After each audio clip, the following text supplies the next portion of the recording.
Hi guys, ECAD MEP HVAC ഈ ഒരു കോഴ്സിനെ കുറിച്ച് പറയാനാണ് ഞാനിപ്പോൾ വന്നിട്ടുള്ളത്. ഇത് മൂന്നും ഞാൻ ഡിഫറെൻറ്റ് കളേഴ്സിലാണ് ഞാൻ ഇവിടെ എഴുതിയിട്ടുള്ളത്. അതുകൊണ്ട് തന്നെ നിങ്ങൾക്ക് മനസ്സിലാക്കിയെടുക്കാം ഇത് മൂന്നും ഡിഫറെൻറ്റ് കോഴ്സുകളാണ്. മറ്റു ഇൻസ്റ്റിറ്റ്യൂഷനുകളിലൊക്കെ ഇത് മൂന്നും ഡിഫറെൻ്റ് ആയിട്ടാണ് എടുക്കുന്നത്. പക്ഷെ നമ്മുടെ അവോധയിൽ ഇത് ഒറ്റ കോഴ്സിൽ ഇത് മൂന്നും ഇൻക്ലൂഡ് ആയിട്ട് കിട്ടുന്നുണ്ട്. ആദ്യത്തെ ECAD. എന്താണ് ECAD? ഇലക്ട്രിക്കൽ CAD ആണ് നമ്മൾ ECAD എന്ന് പറയുന്നത്. Electrical CAD. അപ്പോൾ എന്താണ് ഇലക്ട്രിക്കൽ CAD? ഞാനൊരു വീടിൻ്റെ ഡിസൈൻ തന്നെ ഞാൻ എടുക്കും. ഒരു വീട് ഉണ്ടാക്കുമ്പോൾ തന്നെ നിങ്ങൾക്കത് ആലോചിച്ചെടുക്കാം. അവിടെ നമുക്ക് മനുഷ്യരാശിയിൽ തന്നെ നമ്മൾക്ക് അറിയാമല്ലോ, നമ്മൾക്ക് ഒഴിച്ചുകൂടാൻ പറ്റാത്ത ചില കാര്യങ്ങൾ, വെള്ളം, വായു, ഭക്ഷണം, വെളിച്ചം എന്നൊക്കെ നമ്മൾ പറയുന്നിട്ടില്ല. ഇലക്ട്രോണിക് സപ്ലൈകളൊക്കെ നമുക്ക് ആവശ്യമുണ്ട്. അപ്പോൾ ഈ ഇലക്ട്രിക്കൽ CAD എന്ന് പറയുന്നത് നമ്മൾ ഒരു വീട് അല്ലെങ്കിൽ ഒരു ബിൽഡിങ്ങിൽ ആവശ്യമായ ഇലക്ട്രിക്കൽ സപ്ലൈ ഒക്കെ ക്രിയേറ്റ് ചെയ്യാൻ വേണ്ടി, അതിൻ്റെ റൂട്ടും കാര്യങ്ങളൊക്കെ ക്രിയേറ്റ് ചെയ്യാൻ വേണ്ടിയാണ് നമ്മൾ CAD നമ്മൾ യൂസ് ചെയ്യുന്നത്. തൊട്ടടുത്താണ് MEP. MEPയുടെ ഫുൾ ഫോം വെച്ചാൽ mechanical electrical plumbing. Mechanical electrical, അടുത്താണ് പ്ലംബിംഗ്. ഈ മൂന്ന് കാര്യങ്ങൾ ഓർക്കുമ്പോൾ തന്നെ നിങ്ങൾക്ക് മനസ്സിലാവും ഇതില്ലാതെ ഒരു ബിൽഡിംഗ് അല്ലെങ്കിൽ ഒരു വീട് നമ്മൾക്ക് ഒരിക്കലും സങ്കല്പിക്കാൻ പറ്റില്ല. കാരണം എന്ന് വെച്ചാൽ ഈ മെക്കാനിക്കൽ വർക്കോ അല്ലെങ്കിൽ ഇലക്ട്രിക്കൽ വർക്കോ അല്ലെങ്കിൽ പ്ലംബിംഗ് വർക്കോ ഇല്ലാതെ നമ്മൾക്ക് ഒന്നും ചെയ്യാൻ പറ്റില്ല. അപ്പോൾ ഉണ്ടാകുന്നതാണ് വേറൊരു ചുമര് മാത്രമാണ് അവിടെ ഉണ്ടാകുന്നത്. ഇതിന് കൂടാതെ നമ്മുടെ MEPയിൽ കുറച്ച് കാര്യങ്ങളൂടെ പഠിക്കാനുണ്ട്. ഏതൊക്കെയാണ്? ഫയർ ഫൈറ്റിങ്ങും പിന്നെ ELV, ഫയർ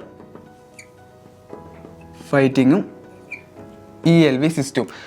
ഇതെന്താണെന്ന് വെച്ചാൽ ഫയർ ഫൈറ്റിംഗ് വെച്ചാൽ നിങ്ങൾ ഓൾറെഡി കേട്ടപ്പോൾ തന്നെ മനസ്സിലായിട്ടുണ്ടാവും. ഈ വലിയ വലിയ ബിൽഡിങ്സിലാണ് നമ്മൾ ഫയർ ഫൈറ്റിംഗ് മെയിനായിട്ട് പഠിക്കാൻ. എന്താ വെച്ചാൽ വല്ല ഫയറോ കാര്യങ്ങളിലോ തീപിടുത്തമൊക്കെ വന്നിട്ടുണ്ടെങ്കിൽ ഓട്ടോമാറ്റിക്കായിട്ട് അണക്കാനുള്ള വെള്ളത്തിൻ്റെ സപ്ലൈയും കാര്യങ്ങളൊക്കെ ക്രിയേറ്റ് ചെയ്യാനാണ് fire fighting. Extra low voltage മെയിനായിട്ട് യൂസ് ചെയ്യുന്നത് വെച്ചാൽ നമ്മുടെ CCTV കാര്യങ്ങൾക്കൊക്കെയാണ് എക്സ്ട്രാ ലോ വോൾട്ടേജ് യൂസ് ചെയ്യുന്നത്. ബാക്കിയെല്ലാം ഓൾറെഡി അറിയാലോ, മെക്കാനിക്കൽ ഡിവൈസ്, മെക്കാനിക്കൽ ഡ്രോയിങ്സ് ഉണ്ടാവും. പിന്നെന്താണ് ഇലക്ട്രിക്കൽ ഡ്രോയിങ്സ്, പ്ലംബിങ്ങിൻ്റെ നമ്മുടെ പൈപ്പും കാര്യങ്ങളൊക്കെ പോകുന്ന ഏത് ഭാഗത്ത് കൂടെയാണ്, ഏതിൽ കൂടെയൊക്കെയാണ് പോകുന്നത് നമ്മുടെ പ്ലംബിംഗ് പറയുന്ന ഒരു ഓപ്ഷൻ. ഇതാണ് നമ്മുടെ MEPയിൽ പ്രധാനമായിട്ടും വരുന്നത്. അടുത്താണ് നമ്മുടെ HVAC. HVACയുടെ ഫുൾ ഫോം എന്ന് വെച്ചാൽ heat ventilation and air conditioning ആണ്. ഹീറ്റ് വെന്റിലേഷൻ ആൻഡ്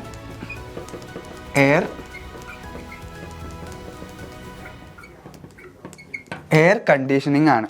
നമ്മൾ എയർ കണ്ടീഷൻ ഓൾറെഡി അറിയാമല്ലോ, AC നമ്മൾ കേട്ടിട്ടുണ്ട് ഓൾറെഡി. നമ്മുടെ ചിലപ്പോൾ നിങ്ങളുടെ വീട്ടിലൊക്കെ ഉണ്ടാവും ഹീറ്റ് വെന്റിലേഷൻ എയർ കണ്ടീഷൻ. ഇതിനു വേണ്ടിയാണ് നമ്മുടെ HVAC എന്ന് പറയുന്ന ഈ ഒരു പോർഷൻ നമ്മൾ കവർ ചെയ്യുന്നത്. ഇനി ECAD പഠിപ്പിക്കാനായിട്ട് നമുക്ക് പ്രത്യേകിച്ച് ഒരു സോഫ്റ്റ്വെയർ ഉണ്ട്. ഇലക്ട്രിക്കൽ CAD എന്ന് പറഞ്ഞ സോഫ്റ്റ്വെയർ ഉണ്ട്. ഇലക്ട്രിക്കൽ CAD അല്ലെങ്കിൽ ECAD എന്നുള്ള ഒരു സോഫ്റ്റ്വെയർ നമ്മൾ ഡൗൺലോഡ് ചെയ്ത് പഠിക്കും. ബാക്കി ഈ രണ്ട് കോഴ്സുകൾ നമ്മൾ പഠിക്കുന്നത് നമ്മൾ നോർമൽ AutoCADലാണ് ഈ രണ്ട് കോഴ്സ് നമ്മൾ പഠിക്കുന്നത്. അപ്പോൾ ഈ രണ്ട് അപ്ലിക്കേഷൻസ് ആണ് AutoCAD. ഈ രണ്ട് അപ്ലിക്കേഷൻസ് ആണ് നമ്മൾ മെയിനായിട്ട് ഈ ഒരു കോഴ്സിന് പഠിക്കാൻ വേണ്ടി നമ്മൾ യൂസ് ചെയ്യുന്നത്. ഇനി ഞാനിപ്പോൾ കോഴ്സിൻ്റെ കാര്യങ്ങൾ പറഞ്ഞു. ഇനി നമ്മൾക്ക് ഇതിൻ്റെ ജോലി സാധ്യതകളും മറ്റുമൊക്കെ പറയാം. ജോലി സാധ്യത വെച്ചാൽ നമ്മൾക്കറിയാമല്ലോ, നിങ്ങൾ ഒരു വീട്ടിലാണ് നിൽക്കുന്നത്. അങ്ങനെ നമ്മൾക്ക് ഈ ഒരു ലോകത്ത് എത്രയോ വീടുകളുണ്ട്, എത്രയോ ബിൽഡിങ്സ് ഉണ്ട്.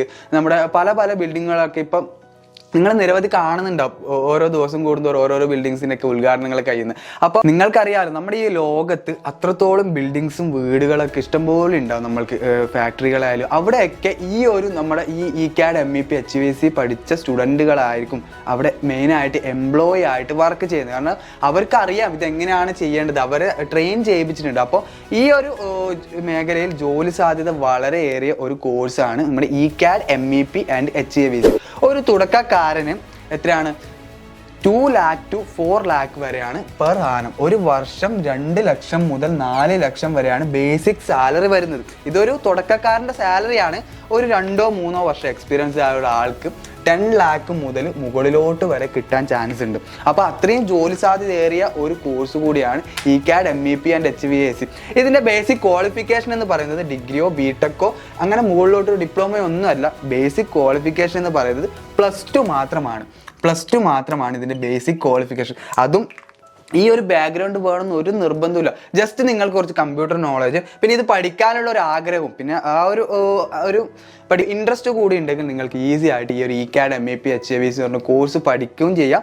ആ ഒരു പഠിത്തം കഴിഞ്ഞിട്ട് നിങ്ങൾക്ക് ഇതേ മേഖലയിൽ ജോലിയും ചെയ്യാം. അപ്പോൾ ഈ ഒരു കോഴ്സ് പഠിച്ച് ജോബ് കിട്ടിയാൽ നിങ്ങളുടെ ലൈഫ് സെറ്റിലായിരിക്കും. കാരണം വെച്ചാൽ ഇന്ത്യയിൽ മാത്രമല്ല, ഇന്ത്യക്ക് വെളിയിൽ ഇഷ്ടംപോലെ ജോബ് ഓപ്പർച്യൂണിറ്റിയാണ് ഈ ഒരു കോഴ്സിൻ്റെ പേരിൽ വരുന്നത്. അപ്പോൾ ECAD MAP HVAC എന്നൊരു കോഴ്സ് നിങ്ങൾക്ക് അവബോധയിലൂടെ സിമ്പിളായിട്ട് പഠിക്കാം. കാരണം വെച്ചാൽ ഇത് ഓരോരോ വീഡിയോ പോർഷനായിട്ടാണ്, അതും സിമ്പിളായിട്ട് സ്റ്റുഡൻസിന് എങ്ങനെ മനസ്സിലാക്കാം എന്നുള്ള രീതിയിലാണ് നമ്മൾ ചെയ്ത് വെച്ചിട്ടുള്ളത്. അപ്പോൾ ഈ ഒരു കോഴ്സ് നിങ്ങൾ ഈസി ആയിട്ട് പഠിക്കാം. Thanks for watching this video.